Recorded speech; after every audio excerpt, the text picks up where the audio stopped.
Killers, KROQ, Klein Alley Show. Big Billie Eilish announcement in about 5 minutes. Prepare to be surprised. And we'll share that with you then. But first, let's get to what's going on in the world, your news, and we kick off a brand new hour of the show. Lots to get into today. Petty claims court as we save relationships. You will be forced to join us for some jury duty to help a couple, potentially, that is battling breaking up. Will they stay together? Will they break up forever? That, and we'll figure out about the latest UFO invasion on Earth. That's all happening this morning as well. But first, your news. Grab your Adderall. It's time for ADD News. Here's Cheapo. That is so true. It's true. Proud of it. When one person, say Harrison Butker, speaks out about their sexist and homophobic views, it sucks for everyone in general, but then something else starts to happen. Other people who have closet sexist and homophobic views have now given themselves permission to just speak out and say, hey, I can be me. If Harrison can do it, so can I. And at a screening of the movie Jaws, Richard Dreyfuss came out on stage in a dress, gyrated his hips, started criticizing the Me Too movement, talked about having Barbra Streisand as a producer on a movie, and then said she was a genius, but that women are so passive, that's why the movie sucked. Then he also started saying that you shouldn't be listening to some 10-year-old who says they want to be a boy instead of a girl. Needless to say, I have a clip of people one were of the things he offended said. by this. This is one of the things he said. They'll take a listen. It's crazy. Very sexist. Women should not be coaching because they are less physically strong and unable to judge what athletes should be doing. You know, he probably would have said that. You but probably would have. I did not say that. I was quoting another person who had said that, and he was a sexist a-hole. I have another clip from Richard Dreyfuss. The woman's true hopes and dreams are staying in the kitchen and making babies. Whoa! That was me summing up Harrison Butker's college speech. Richard Dreyfuss sounds manlier than I remembered him. For sure. I have another clip. Oh, God. I support ISIS for the record. Oh, Richard Dreyfuss. Richard. Jesus Christ. So it sounds more feminine than I remember. Anyway, people were like, this is a Jaws screening, not a political rally. What are you doing? And then Richard Dreyfuss's son has already commented about it, and he said, wow, I just looked at my phone and learned about the disgusting, outrageous behavior of one of my relatives. Now you know why I refused to give him the password to his own Twitter for a decade. Oh, wow. That's so funny. It seems, because you're kind of like, where is this coming out of left field that Richard Dreyfuss is like this? Like, why don't we know about this already? And it's apparently because his son has been trying to prevent him from talking in public. Everyone's got that one relative that you're like, you're probably not going to do great with social media. Oh, totally. Yeah. I have an uncle like that where he says stuff every Thanksgiving that I'm like, dude, I really hope you never get social media. Because you probably get a lot of followers. Didn't you have a grandma that you never told, that she didn't know you were gay? Because you didn't want to, like, break her heart or something? That was my dad's mom. And I don't think it would have broken her heart. I just think she was in her 90s. And I was like, I don't need to get into this. Her final words, Allie told me this story, she was, lady fair. And then that was it. Game over. It's crazy. She was in the Coast Guard. I feel like she would have understood. Yeah. That's all people's secrets right there. That is an old people's secret. All right. How much do you trust the internet? Most people trust Google over their own family members or their own doctors a lot of time.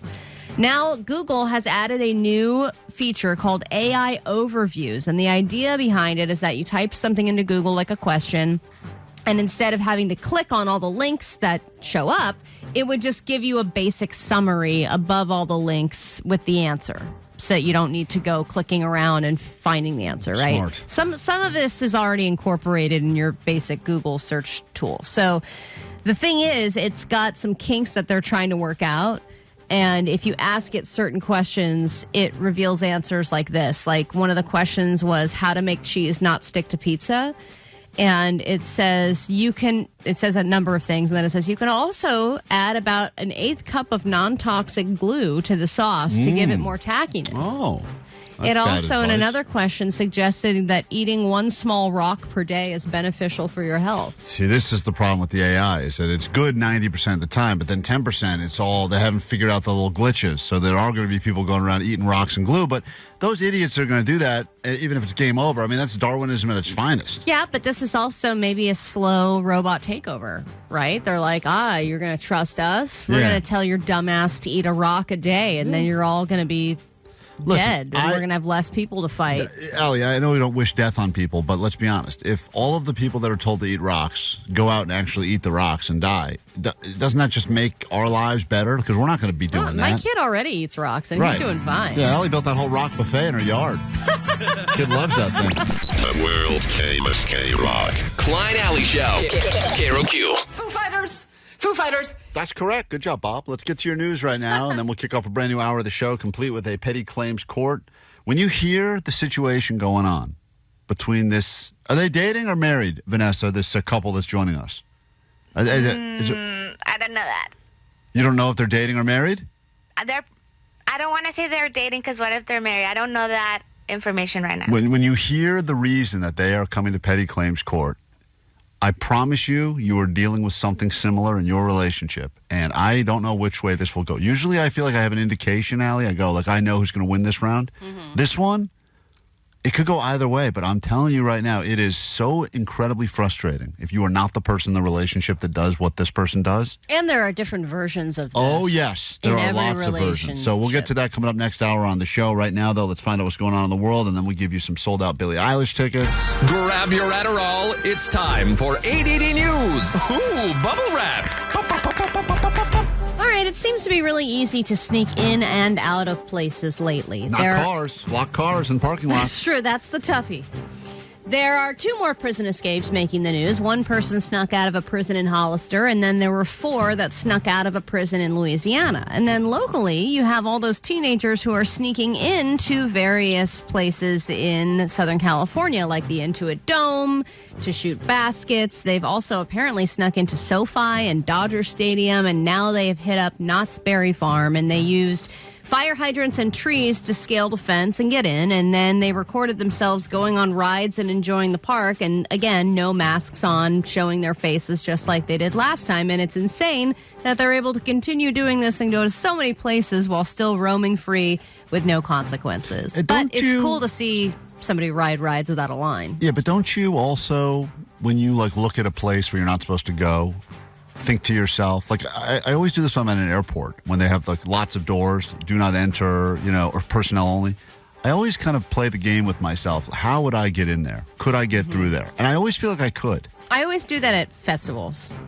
Because right. Like VIP stuff or artist things? Yeah, or just in general, how could I have gotten into this place on my own without buying a ticket? You know what I do all the time is that, those doors that say don't open or alarm will sound? Yes. I open those all the time, really? And you know what happens? The alarm never sounds. I know. Yeah. And it's always so such a thrilling, convenient exit. I do feel like if they had a real good alarm, they wouldn't need to advertise it. So it makes me think that they don't even have the alarm. There's a really big alarm right here. Loudest alarm ever. Do not open. Silent alarm, man. Yeah, well, I don't know what it is, but I think about that. Even at banks, I have no intention of actually robbing a bank, but when I am in line at a bank and I kind of look at the movements going on there, sometimes I think the vault looks open. I think to myself, all right, this is what I would do. I'd throw that over there, make a distraction, go in the vault, load up the pockets. And then I haven't thought of plan B yet, but plan A is good. Plan A is good. All right, we also have 2 more plane oopsies to discuss, Jesus and they Christ. seem to get more and more terrifying as time goes on. First off, there was the jet engine that set fire on a United Airlines flight, and it happened on the runway. Set fire? Caught fire. It caught fire. Okay. Isn't that what I said? Well, set fire would imply there was arson. Caught fire is just... No. Sorry, the jet engine caught fire. And it happened on the runway. Thankfully, this didn't happen in the air. But then they deplaned, they put everybody on a different plane, and they said it was an engine issue. So just so you know how that translates to plane speak. Right. They didn't say engine fire, they said engine issue. The pilot did that thing where he goes, better down here than up there. They love doing that joke, right? They love that. And you're like, do I get my money back? It's so annoying because you are angry, but you're also like, yeah, he's right. It is better down here than up there. But when he says it, you're like, God damn, not going to... Then there was the Spirit Airlines flight that was going from Jamaica to Florida, and at one point the captain chimed in and said, hey guys, don't be alarmed, but just prepare for a water landing. What? And everyone was like, what? Don't be alarmed, followed by the most alarming thing you could hear? Exactly. And then this, they said, was a, quote, mechanical issue. But that's what the plane was making. That's the Spirit right there for sure. It's the Santa spirit. But they were able to turn around and land safely. But how terrifying to get that announcement, like, hey guys, just in case, water landing. And that's the part of the announcement at the beginning of the flight that you never pay attention to, because you pay attention like the first 2 times you flew, and you're like, all right, got it, I gotta use my seat cushion as a flotation device, whatever, I'll jump down the fun slide. Well, especially if you're doing one of those like flights that you don't go over any water. You're thinking to yourself, this is a giant waste of time.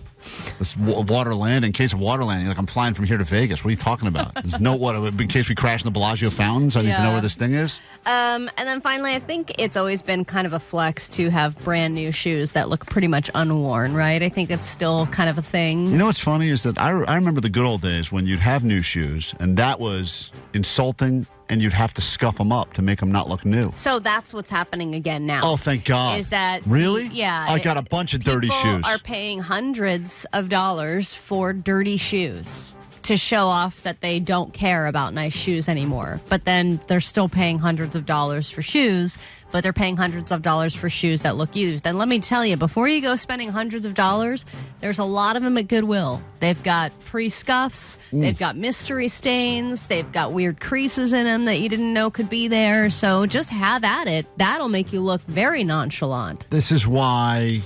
whenever I hold on to things, my wife will say, toss this. She made me throw out all my baggy jeans years ago. And I wish I had them all now because they'd finally fit because I'm so fat. Didn't she buy pre-worn sneakers or pre-used? She bought scuffed up, not shoes, but like jeans that were all like pretty much down to, there were 80% holes, the jeans. There was no denim there. Yeah. And it's really tough to tell what's what. Like what is supposed to be there and what was manufactured. But I got old stuff, 10 years, 15 years old. She's like, chuck it, it's no good. And I'm like, just wait. Hold it long enough, it's going to be cool again. Well, and if you wear jeans long enough, the elastic just kind of gives. And then you feel real skinny. Man, when jeans turn into sweats, that's when you know you've won this game, right? That's the good stuff. We get beat you, jeans. Brand new hour of the show, and we do it right now. Klein Alley Show. Hey, I just want to let you guys know that y'all give me eargasms every time I listen to you. Oh, baby. Dong dong, sweet divots, rock and penny lines. Am I right? That's like my favorite one. On Audacity's Klein Alley Show. Oh my God! 106.7 KROQ FM in HD Pasadena, Los Angeles, Orange County. This is the world famous KROQ. Oh, this is going to be a big hour here at KROQ. Welcome to just after 8 o'clock on a Wednesday morning, if you're having trouble keeping track of the days like I am. But I'll tell you what, I'm in a better mood because of that 4-day work week. Telling you, everyone's in a better mood. Even the people in the halls here that are usually all frowny and mopey. Everyone's like in a good mood as a result of it.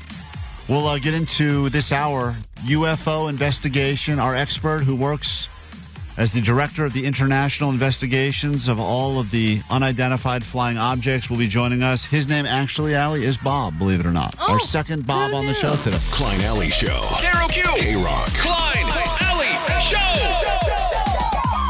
Klein Alley Show. We'll get to your news now, and then we'll give you some sold-out Billie Eilish tickets. The big announcement earlier this morning, Billie Eilish, Phineas, stopping by the KROQ studios sometime Friday.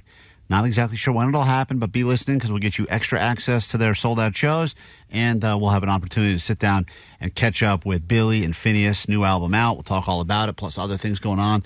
But right now, what's happening in the world, then we get you your tickets. Grab your Adderall. It's time for ADD News. No, I didn't notice your manicure. Nobody did. So we've had many conversations about who should get a star on the Hollywood Walk of Fame. Sublime. Yeah. Flea from Chili Peppers told us that he thought Sublime should be the next local band to get one, but there is a new petition to get one for the late... Can I guess? Sure. Imogen Poots? Oh, God, I hope. And then everyone will walk by and go, how do you say that woman's name? It's a woman? Yeah. I thought it was a guy. A British woman. Her name is Imogen. Get her a goddamn star. I bet she pronounces Mongo, right? Yeah. I just made fun of the Mongo guy, and I can't say Imogen Poots. That's a good guess, Omar. Any other guesses, Omar, before I tell you? Please don't play any more guesses. No, I'm in the wrong page here. Thank you. Great. Sam Rubin, the late Sam Rubin, who left us a couple of weeks ago. KT legendary. Klein hates that idea. I don't hate that idea. I think that's a good idea. You should get a star. Change.org petition has been That's really started something. to get a star on the Hollywood Walk of Fame. And when I first looked at this, it had 487 signatures and was trying to reach that 500 mark. And just in the last 5 minutes, it's already up to 680. So it's moving really fast. Is worth it, though? Like, to me, to be part of the Hollywood Walk of Fame, don't you want to be kind of like nationally known? That's Do you kind think of Sam what Rubin I is thought, nationally too. known? Because if you were going to do a Hollywood Walk of Fame just for local celebrities, you'd have to have, like, Angeline and all those people on it that really are not huge stars outside of Los Angeles. I'm okay with the star for Sam Rubin, but they have to put it between the Samuel L. Jackson star and the Lawrence Fishburne star. Oh, my God, yes. That would be amazing. Do we have that clip? God, that is the greatest. That I is think we do. Hold on. the cringiest of the cringe moments of all time, but I think at least then that would be so funny. That would be. I don't know if we can find that clip. That would have taken. Yes, I have it. We have Emojin Pooks on the ready. Oh, here we go. Yeah. I tell you what, you working for Marvel, the Super Bowl commercial, did you get a lot of reaction to that Super Bowl commercial? What Super Bowl commercial?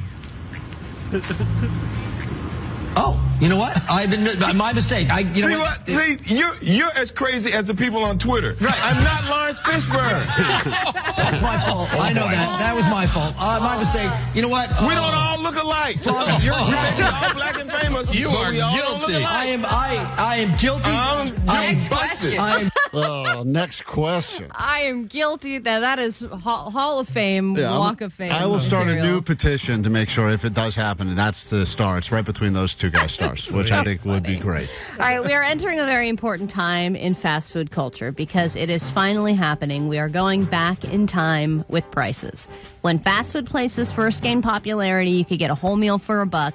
Now it's $17 for a hamburger, and the majority of people are now considering fast food to be a luxury, and they've had enough. They're going to other places to get lunch. And now the fast food places are thirsty for us to come back, and they're competing with each other to slash their prices and get us back. McDonald's started offering a $5 meal. Then Burger King announced they're offering their own $5 meal. Now Wendy's has entered the picture and said they're offering a $3 breakfast combo. And if we hold out long enough, people, they'll keep undercutting. And let's just see collectively how low they can go. And here's what I'm waiting for. I hope that this happens in the airline industry, too. Because that's what they were. They were like, oh, we get free check bags. Oh, we offer free upgrades. We offer this perk. They push us. Now they're doing like base low fare and all this other crap. They're nickel and diming us. We just have to hold out. Just drive or don't go anywhere for a while, and they'll beg for us back, and they'll start undercutting their prices. Yeah, I mean, we're going to get pretty close to the time when they're going to pay you. They're going to say, you come to Arby's, take a sandwich, we're going to give you $20. Yeah, eat the sandwich. Exactly. Still not worth it, but still, you know what? But it's a collective thing. We have to all hold out together. Got to hold out together. And then minus the advertisers on this station and show, in which case support them regularly. And Thank pay you. full price. Full price. And then there's a new dating trend. I don't know how much this is taking off, but apparently it is a thing. I know sober dating has been a thing for a little while now. It's but terrible for me. If you look like me, sober dating is the worst thing that can happen to you because alcohol and dim lighting are your friends. Well, when I went to the WNBA game, Johnny was on a sober date. Well, right, Johnny doesn't really drink much. That girl, I know, but his date didn't drink either. They both were at a game. They just sat there with bottles of water and enjoyed the game. I hate to disappoint you. I kind of did slip her a seltzer thingy, and I might have had a couple sips too. It was a little. What do you mean you slipped her a seltzer thingy? Johnny, do not say it like that. Bud I Light. know that that's not what you mean. Yeah, wait, did I say it wrong? How did I say it? You said it like... Don't say you slipped or anything. Gave her a drink. Oh, I offered her a drink to... Hold on, Cosby. You've woken up Cosby now. Did someone say slip? Hold on. Sam Rubin thinks this is Samuel L. Jackson on the show. That's Bill Cosby. Johnny, don't ever say you slipped anyone anything. Yeah. I don't know alcohol lingo. I don't drink. I don't know. Okay, but you I will offered her a beverage and she had it. I will say Bud Light makes some tasty seltzers. Mm-hmm. Okay. So anyway, the point of this is that you went on a date. It was not a sober date. He's already walked away from the microphone. What? Okay. Hey, what'd you say? I'm sorry. Don't worry about it, John. Don't worry. All right. The thing You is gotta that drink to the be around thing that that people are doing now apparently is having dates at laundromats. Genius laundromat dates say they help people save money, and they relate to the people more because they're doing some kind of innate, like, meaningless chore together. That's so personal, though. It's personal, but it's also an everyday thing, and it's just something that you're doing in your regular life, but you're doing it with another person, so it's a really good representation of what it would be like if you were together. But if you know you're going on a date, especially a first date to a laundromat, you're not bringing your actual clothes. No, you're faking it. You're faking it. It's like already clean clothes Right, you're taking to the laundromat. Yeah, exactly. You're not bringing And all the clothes that are too small. Allie's got so many skid thongs. She's not bringing those. Size 0 again. Man. They shrunk. Oh, good. Now they can fit me. So that's just a useless waste of everyone's time. I mean, what a stupid idea that is. Thanks for watching some of our radio show. We've got to get these cameras back to Best Buy before the 30 days runs out. So in the meantime, you can check out our radio show, which is available to listen to every day live on KROQ or the podcast. Yes, if you download and subscribe to the podcast, you can save a morning show in need. That's us. We're very much in need. We're thirsty. Thirst trap.